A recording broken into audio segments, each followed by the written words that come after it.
మౌనము ప్రణయగానము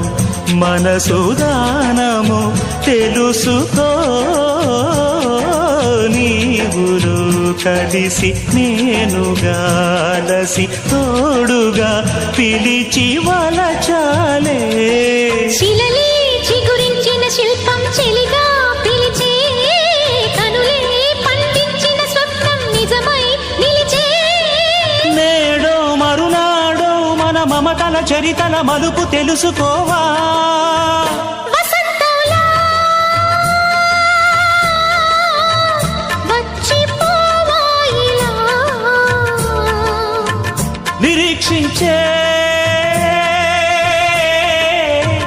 కంటికే పాపలా